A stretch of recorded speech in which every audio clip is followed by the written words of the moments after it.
as Sam was outlining, at the area in which the fighting is taking place. It's a rather substantial area, but the aim of this particular operation is to capture this highway, Highway 47.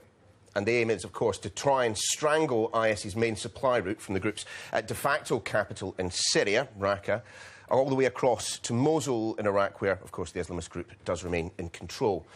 Now, Sinjar itself sits at this highway at the foots of the mountains where, you might recall, the Yazidi tribe lives. Local legend also claims that Sinjar is the resting place of Noah's Ark. So, as Sam was saying in his report, it's not simply about the very obvious strategic significance of Sinjar, but the symbolism of retaking this particular city really can't be understated.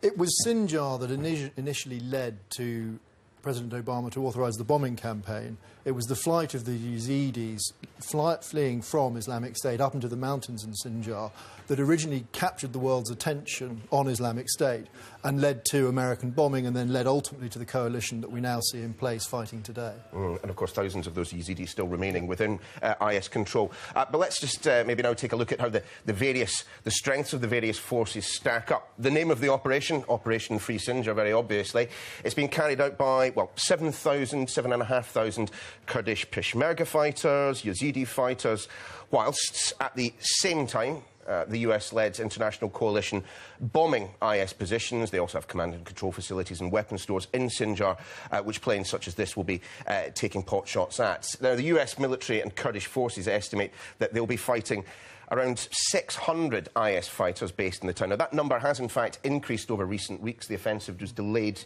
due to poor weather. Going back to the map, in terms of the numbers, 7,500 versus 600.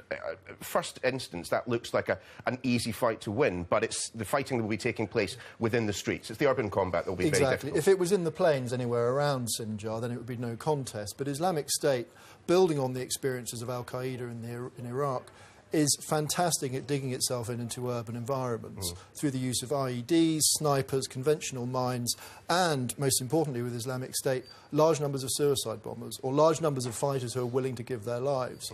We saw earlier on in the year in the fight for Tikrit that kept being announced that it had been surrounded, that it had been controlled, the Iraqi government had got control, and they hadn't, because small numbers of Islamic State fighters were able to survive in the rubble for up to 2 or 3 weeks after the Iraqi government had first announced that they had captured the area.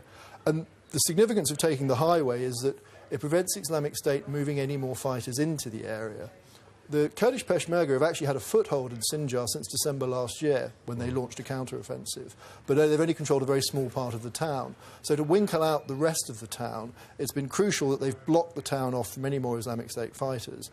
The flip side of that is it's given Islamic State almost a year to dig in. What's your assessment of the relative skill sets of the fighters? I mean, of course, every time we hear of US, UK special forces on the ground, we imagine them perhaps to be playing a rather greater role than they might. But the Peshmerga, they're the ones that are doing most of the actual fighting, aren't they? Yes, the Peshmerga will be doing the sort of on-the-ground fighting. The special forces involvement will be directing air sorties, possibly artillery, which the Peshmerga do have.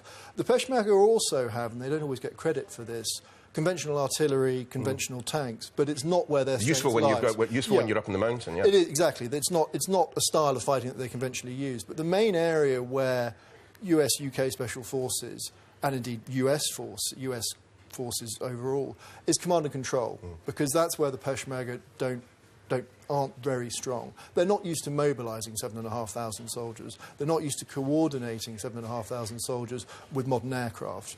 They're also not brilliant at logistics, which again is one of the reasons why this offensive has probably taken as long as it has to get to where it is now. Just they're not able to marshal the troops and supply them in the area. I mean, one thing is guaranteed, it is certain to be a bloody battle anyway. Yes. Matthew, thank you very much for your time this evening. We appreciate it.